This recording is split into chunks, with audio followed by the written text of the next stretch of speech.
Jason, where are you going to be August 26th? At the roulette table, probably missing the Kanye West concert. So true. That's so true.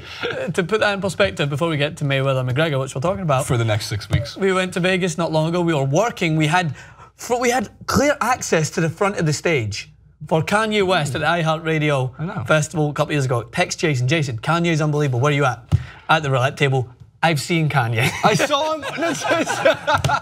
The thing is I saw him at FYF like 6 days before that time in Vegas, funny. And you're like, he's playing Runaway. We're literally like 13 feet away from him on the stage. I'm up like $800. What do you want from me? That never happens. So the reason why I would not be surprised, which I still doubt it though, because it is going to be the biggest event to ever taken place. I'm like, Jason, I've got an interview with McGregor. I need you. Where are you? I'm at the roulette table. I've seen McGregor on TV. Oh man, I can't wait. So this is my first time getting to talk about it. Jason did a great video on Wednesday.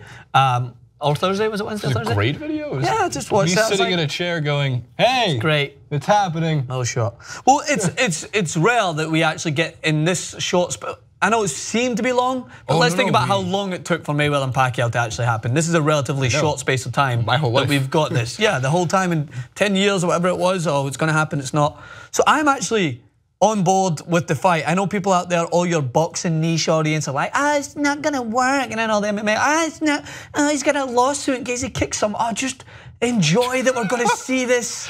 Just enjoy it. That is actually an article I seen. There's a lawsuit in case McGregor, like it's a reflex, just volleys Mayweather on the leg. Well, for one, all right, first of all, let's do some comparisons. So Mayweather-Pacquiao took, I think, 6 years. I remember it first being touted in 2006. Like Mayweather fought Arturo Gatti, and then the next like rumor after was that is he gonna fight Pacquiao, and then that was in 2006. Yeah, that's what it was. That's what I remember. And it took 6 years, and then and if it happened in its prime, it would have been a great fight. I actually think Mayweather-Pacquiao happening is a great thing for Mayweather-McGregor because it means audiences for one should know going into this. If you haven't watched a Mayweather fight, or your only recollection is him versus Pacquiao, you know and you are fully aware, therefore you cannot complain that Mayweather is not an exciting fighter. He's technically gifted, he's possibly the greatest defensive fighter of all time, and he's not someone, and he's also unbelievably quick, and he's on his back foot. And my point being here is that it's gonna be near impossible, but not completely out of the realm of possibility, to touch him. That McGregor is going to touch him. Now, that aside from everything else, Pacquiao is an idiot with a microphone. This is very true. He says some really outlandish things, homophobic things, which is his belief, and that is fine. I can disagree with his belief, just like I think a lot of people do. Yeah.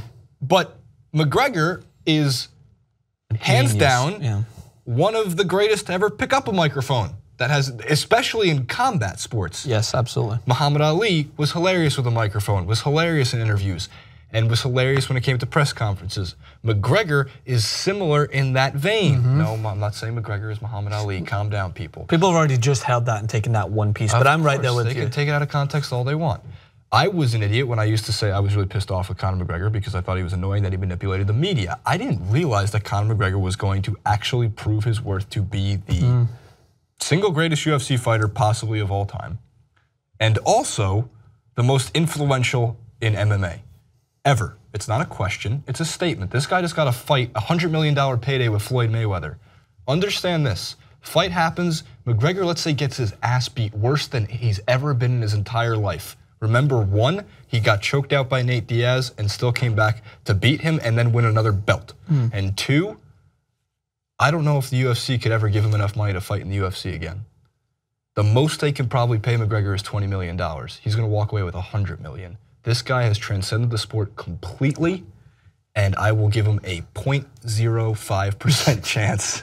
In a fight against Floyd Mayweather, I think Mayweather absolutely crushes him. But that's fine, you can still come back from it. That's a fantastic point to put out. He's got nothing to lose, that's the first and foremost. Mayweather has everything to lose, we know this.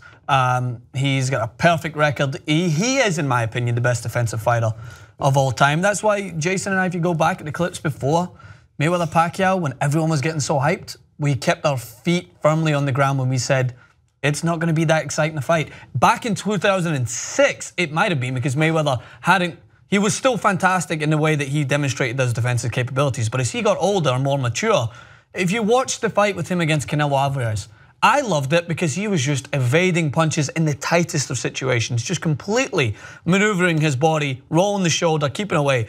Pacquiao back then, with how ferocious he was and how fearless he was, maybe could have caught him and caused some damage. But Pacquiao in 14, 20, whatever it was, no. For me, it wasn't going to be, it wasn't going to be that fight.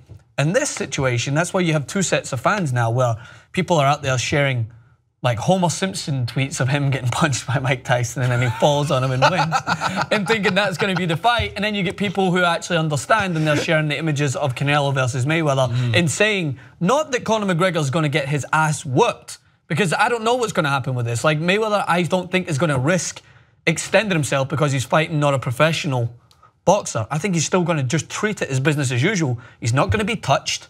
I'm a McGregor fanboy, we know this, but I'm not stupid. I know that Conor McGregor is going to be lucky to land at least one clean shot, maybe even on his body or his chin. Like even tiniest of inclinations, but nothing. But here's the thing I will give Conor McGregor at this point. Conor McGregor truly believes he's going to beat Floyd Mayweather. Well of mind. And sure, I think that the other thing that Conor McGregor is going to really win in all of this is, how do I say this without being complete ass? Mayweather's not the most intelligent person in the history of sports, which we know. McGregor is going to run laps around him when it comes to, and the people are going to be, he's going to run laps around him in the ring too, just like they're going to both run laps around each other. They're going to hit each other in the back of the head and then keep running. McGregor is going to make him look silly in any kind of trash talking and talk off, whatever you want to call it. And that's probably what the best he's going to get out of it. But man, it's going to be funny. Like you remember 50 Cent? Floyd Mayweather, if you can read one page of a Harry Potter book. Yeah, but someone shared a video. It was like two of the best trash talkers of all time, and I was like, I do like Floyd Mayweather's Muhammad Ali and Conor McGregor. No, but it was like, when they were trying to promote the fight, and I was like, Mayweather is not going to be able to even hold a light to McGregor in terms of the way that they'll talk to each other. Mayweather will probably just flash his cash and say, if I was Mayweather and I think I can hold my own in an insult match, it's just in Scottish, Irish, English blood. We just know how to be quick. I would just consistently throw the idea that McGregor thinks he's the money man when Mayweather's the real money. Like he's got an enormous amount of wealth in comparison to anyone, so he could go to that one, regardless of whether you think it's funny or not. We're talking about weighing up the talking matches here, that's how much to get into it. McGregor loves the idea that he's got all this money and he loves to showboat it. He's got nothing on Floyd Mayweather. I know Floyd didn't come from much either, but Conor McGregor did not come from anything. No, exactly. Actually, there was a great, Hawani put it up on the MMA Hour recently. It was he was talking to Conor after the second belt, and this is how quickly Conor McGregor has risen to be the most, whatever, just add your adjectives. 2013, right? 4 years ago, the guy was, pretty much broke.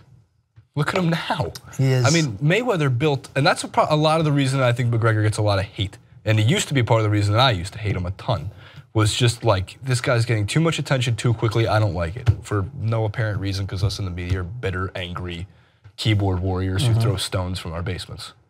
Yeah, it's what happens is like when someone rises to fame that quick, and then it's when you start to make the comparison instead of just enjoy it. It's like it's like how many people were going crazy when Steph Curry started making those threes, and people just all of a sudden started saying, oh my God, he's one of the best three-point shooters of all time in comparison. And then when he started to add the accolades to it, people are like, oh shit, he actually is. He's the way that Conor McGregor is the first fighter to win both those belts and two simultaneous belts and hold them.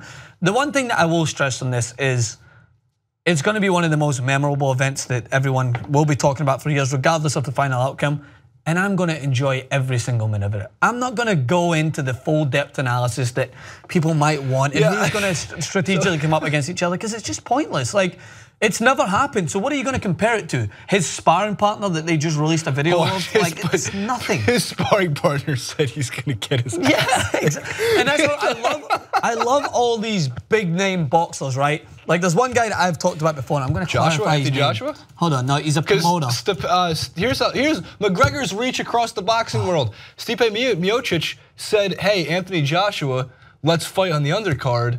of the McGregor-Mayweather fight, and Anthony Joshua said, "Who the fuck is this guy?" Yeah, that's amazing. The person I was going to bring up is so everyone's coming out of the woodwork now, right? Boxers are ripping into McGregor and saying he's not going to stand a chance. It's jealousy, right? And that's from my point of view, it's always jealousy. Eddie Hearn is a promoter, right? Who he's in charge of UK many huge boxing fights, but he wants his face on everything. He wants to be at the forefront. David Haye called him out, and he's like, "You want this to be the Eddie Hearn show?"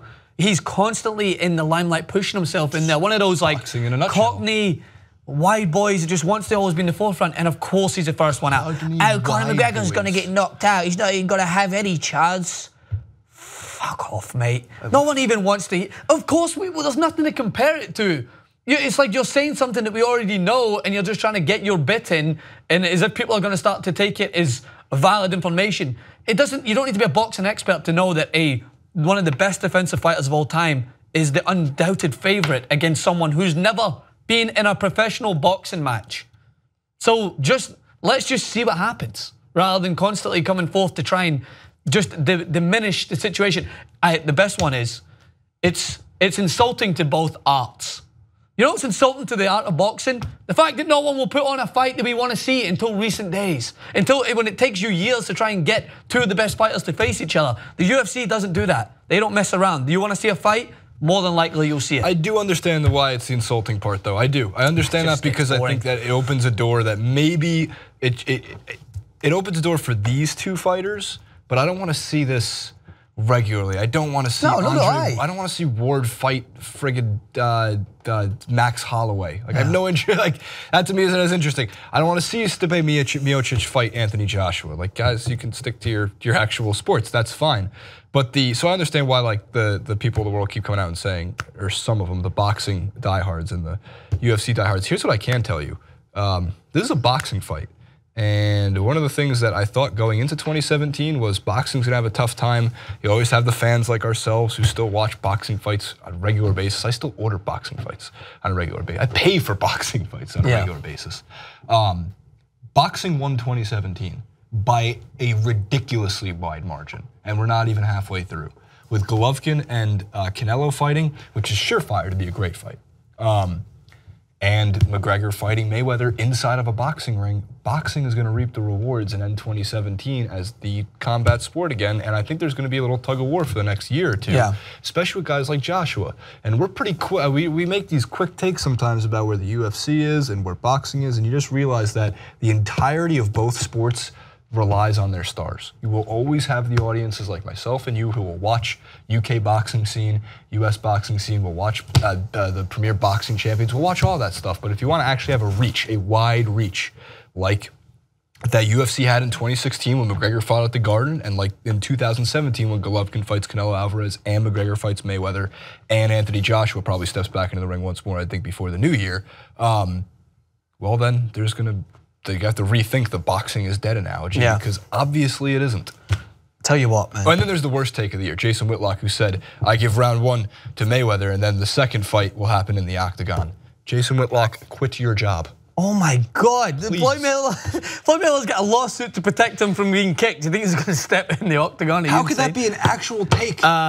Is it on First Take? No, it's on Speak for Your First Take, the Fox Sports version of First Take. But I tell you one thing. If Madison Square Garden is even the slightest inclination to what we will see. Oh, they're all showing up in Vegas, man. Oh my God, don't forget, McGregor is liked more than Mayweather across this world. Of course he is. In general terms of like human nature, as we've always said, we don't like Mayweather outside the friggin' ring. Yeah, it's inside the ring. It's as my good friend Drew Doherty, our good friend Drew Doherty tweeted out, he says, "I hope Conor McGregor beats the living S out of that wife beater." Like, well, I mean, a lot of people kind of overlook that thing. I put $25 when they first released the odds. I had $25 on McGregor to win at 45 to 1. Yeah, and then I'm just waiting on the odds to drop on Mayweather to like -400. I'm waiting for Mayweather's decision which will never drop. It's going to be the same, but it just sucks. It's a bit like $1,000 to win. To win 25 bucks. $600 if that. We'll be there. So if you happen to have already booked your flights, let us know. Maybe we'll do a little TYT Sports meet and greet if we can meet the whole 7 of you. They're going to be there. And we'll have some drinks beforehand because I will be in a great mood. Jason will be in a great mood, and I will I'm not gonna like shy away from it. I'll be wearing something green and I'll have my tricolour probably strapped around and walking around with the fans, because that's just the way we do it here at TYT Sports. We do not shy away from the fact that we are very, very biased.